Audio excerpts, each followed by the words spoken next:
Oi boys, welcome to another video on the channel. We are back with an NRL Finals Week 1 prediction or preview of sorts.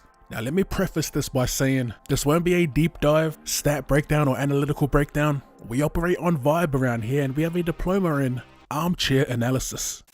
Alright, so first and foremost, I just want to say if there's a power scale or power rating that measures my hype for this upcoming week of footy, I think it's safe to say that it's over 9,000!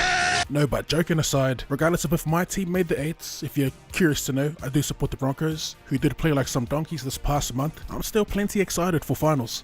This year in particular seems like the most competitive it's been for quite some time, and the fixtures in general, they make me that more excited. Like it almost seems scripted. The first game of the week, the Parramatta Eels taking on the Penrith Panthers. You also have the classic clash between the Storm v Raiders in Melbourne, followed by the big improvers of the league this year in the Sharks v Cowboys. And the cherry on top, the Bunnies and the Chooks in a sudden death game. Oh my god. Let's get to it. So for the first game of finals week 1, we have the Panthers taking on the Eels. The narrative going into this is that during the regular season, the Eels have beat the Penrith Panthers. First time in Penrith, and the second game is when Nathan Cleary earned himself a 5-week vacation. Now with Nathan Cleary back from the hyperbolic time chamber and the main squad well rested from last week, after a grueling run without Nathan and Jerome Luai for a little period as well, I could definitely see them coming back and making a statement in this preliminary qualifier. But on the flip side, the Eels, you just never know with them. Much like how I can see Penrith coming back showing no signs of rust and getting in that flow state that we've seen throughout the 2022 season, I could see Paris forward pack coming out and asserting dominance. You know, when Junior Paulo and Regan Campbell-Gillard are working in tandem, they're up there with the best of the best when it comes to the front row. The forward pack in general is what can be the difference maker, but for me, I'm going to lean towards Penrith in this one. Early slightly, I think it'll be close, and I think their back five will play a big part. The second game of finals, we have the Melbourne Storm taking on the Canberra Raiders, this being played in Melbourne, and this a sudden death game. Funnily enough, the last time they played each other was in Melbourne, and Canberra did get the win. Will that factor into this game coming up? I'll say no. It's hard to look past the Melbourne Storm in this one, especially when you have the likes of Cameron Munster on your side, the return of Jerome Hughes, Harry Grant at hooker, Brandon Smith coming off the bench, and some stone cold vets in that forward pack. I think they get by, I won't say comfortably, because the Storm have not been convincing ever since Ryan Papenhuyzen was ruled out. And in saying that, the Raiders' path to victory will be on the shoulders of their forward pack, the best front row in the league, if not top 2, with Josh Papali'i and Joseph Tapine. If they can get going, I can see Canberra getting an ugly win, but I'll be leaning towards the Storm here at home. I just think the names mentioned, the Cam Munsters, Jerome Hughes, Harry Grant and Brandon Smith, might be a little too classy for them.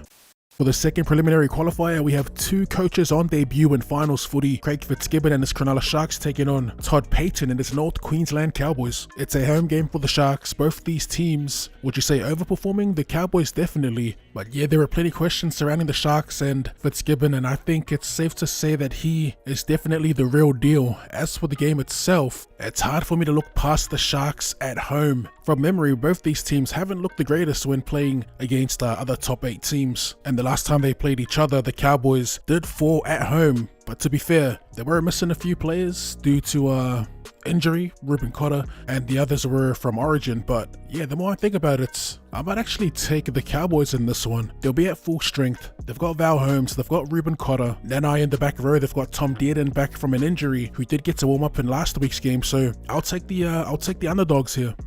And the last game for the 2022 finals, week 1, we have the South Sydney Rabbitohs taking on the Sydney Roosters. A massive out for the Sydney Roosters in no Joey Manu, but they do have Joseph Suaalii and Daniel Tupou back. So I think it's safe to say that there'll be plenty of high balls going up. Tane Meon could be in for a long night. As for who I think would win, first of all, I reckon it's going to be another close game. Mine was obviously a massive out, but I still would give the slight edge to the Roosters, depending on how the battle for the middle goes, and it looks like Cam Murray will be back. Is he enough to make the difference? It's not only him that's back, they got Campbell Graham and Damien Cook too, so yeah, an interesting game.